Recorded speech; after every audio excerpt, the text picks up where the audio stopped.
जब तक आप सामाजिक स्वतंत्रता प्राप्त नहीं कर लेते, कानून द्वारा प्रदान की गई कोई भी स्वतंत्रता आपके किसी काम की नहीं है।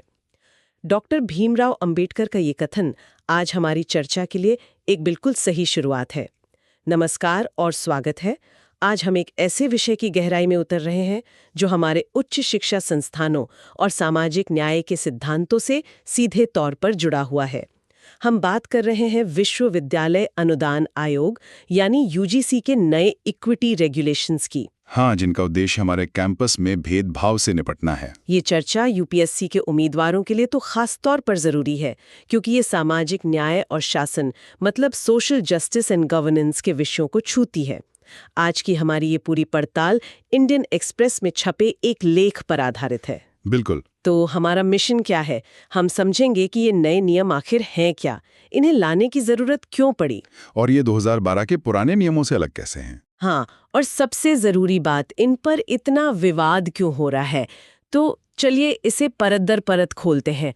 तो सबसे पहले यही समझना जरूरी है कि ये नए नियम है क्या। यूजीसी ने 13 जनवरी को हायर एजुकेशन संस्थानों में इक्विटी को बढ़ावा देने के लिए इन नियमों को जारी किया।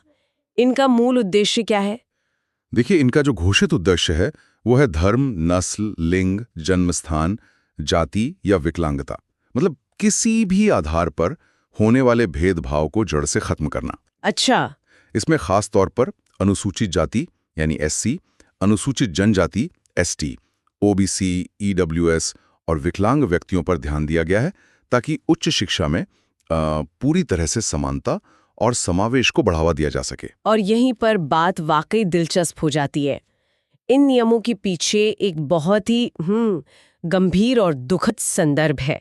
ये सिर्फ एक रूटीन पॉलिसी अपडेट तो नहीं था, है ना? बिल्कुल नहीं। ये कदम सुप्रीम कोर्ट के हस्तक्षेप के बाद उठाया गया। सुप्रीम कोर्ट के हस्तक्षेप के बाद? हाँ, ये हस्तक्षेप रोहित वेमुला और पायल तड़वी की माताओं की एक याचिका के बाद हुआ। वही मामले जहां छात्रों ने कथित तौर पर जाति आधारित भेदभाव के कारण आत्महत्या कर ली थी। तो ये संदर्भ इन नियमों की जरूरत और गंभीरता को समझने के लिए बहुत जरूरी है। तो इरादा तो बिल्कुल साफ है, लेकिन यूजीसी इन नियमों को जमीनी स्तर पर लागू करने की योजना कैसे बना रहा है? मैंने लेख में एक 3 स्तरीय संरचना के बारे में पढ़ा। क्या आप इसे हमारे लिए समझा सकते हैं? हाँ, इसमें 3 मुख्य निकाय बनाने का प्रावधान है। सबसे पहले है समान अवसर केंद्र यानी इक्वल अपॉर्चुनिटी सेंटर, ईओसी। हाँ, ये एक तरह से निगरानी का काम करेगा, मतलब वंचित समूहों से जुड़ी नीतियों को लागू होते देखेगा, जिला प्रशासन और पुलिस से संपर्क साधेगा और जरूरत पड़ने पर कानूनी सहायता भी देगा। तो इसमें कौन लोग होंगे? इसमें संस्थान के 5 फैकल्टी सदस्य होंगे। और एक बात ध्यान देने वाली है कि इन सदस्यों के लिए कोई आरक्षण नहीं है। अच्छा, और दूसरा स्तर क्या है? होगी जिसकी अध्यक्षता संस्थान के प्रमुख करेंगे। ठीक है। पर इसमें सबसे खास बात यह है कि इसके 5 सदस्य आरक्षित श्रेणियों से होने चाहिए। मतलब एक सदस्य ओबीसी, विकलांग व्यक्ति, अनुसूचित जाति, अनुसूचित जनजाति और महिलाओं में से होगा। ये तो बहुत महत्वपूर्ण है। हाँ, और इसे बहुत तेजी से काम करना होगा। शिकायत मिलने के 24 घंटे के भीतर बैठक करनी होगी और 15 दिनों में अपनी रिपोर्ट संस्थान के प्रमुख को सौंपनी होगी। फिर प्रमुख को अगले 7 दिनों में कार्रवाई करनी होगी। और तीसरा स्तर, वो इक्विटी स्क्वाड क्या है? इक्विटी स्क्वाड का काम होगा परिसर में निगरानी बनाए रखना और भेदभाव को रोकना। मतलब ये एक तरह की मोबाइल टीम होगी? बिल्कुल, ये मोबाइल रहेंगी और अक्सर हॉस्टल या कैंटीन जैसी संवेदनशील जगहों का दौरा करेंगी। इनके अलावा एक 24 घंटे की इक्विटी हेल्पलाइन और इक्विटी एम्बेसडर की नियुक्ति का भी प्रावधान है।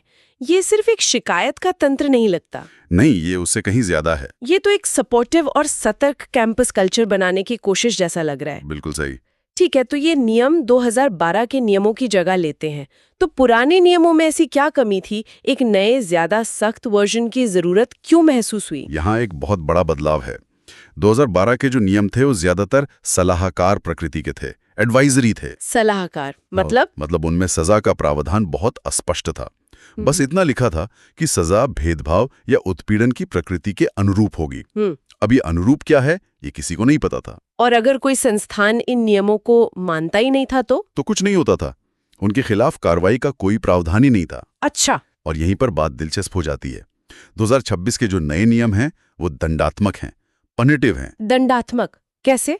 सकता है या यहाँ तक कि केंद्रीय अनुदान पाने वाले संस्थानों की लिस्ट से भी हटा सकता है। ये तो बहुत सख्त कदम है। हाँ, और एक और बड़ा अंतर है, पुराने नियमों में ओबीसी का साफ तौर पर उल्लेख नहीं था, जबकि नए नियमों का दायरा बहुत व्यापक है। तो ये नियम कमजोर छात्रों की सुरक्षा के लिए बनाए गए लगते हैं, लेकिन इन पर एक विवाद भी खड़ा हो रहा है ना? जी बिल्कुल। तो विरोध के मुख्य बिंदु क्या है? स्रोत के अनुसार अगर हम प्रदर्शनकारियों के तर्कों को निष्पक्ष रूप से देखें तो उनकी मुख्य चिंताएं 3 हैं। पहली और सबसे बड़ी चिंता ये है कि इन नियमों से सामान्य श्रेणी के छात्रों का उत्पीड़न हो सकता है। उत्पीड़न? हाँ। दूसरी चिंता ये है कि ये नियम जाति के आधार पर विभाजन पैदा कर सकते हैं। और तीसरी? एक खास आलोचना ये है कि भेदभाव की झूठी शिकायतों के मामले में सजा का कोई प्रावधान नहीं है, जबकि नियम न मानने पर संस्थानों के लिए सजा है।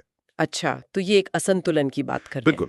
सोशल मीडिया पर भी #UGC रोलबैक हैशटैग के तहत ये आरोप लग रहा है कि ये नियम सामान्य श्रेणी के छात्रों के लिए अनुचित हैं। हाँ, और ये भी कि ये ओबीसी समुदाय के बीच राजनीतिक लाभ के लिए जाति आधारित विभाजन पैदा करते हैं। तो इन सब का क्या मतलब है? हमारे पास ऐसे नियम हैं जो दुखद घटनाओं से पैदा हुए हैं, जिनका लक्ष्य समानता लाना है, लेकिन साथ ही उन पर दुरुपयोग की संभावना और विभाजन पैदा करने का आरोप भी लग रहा है।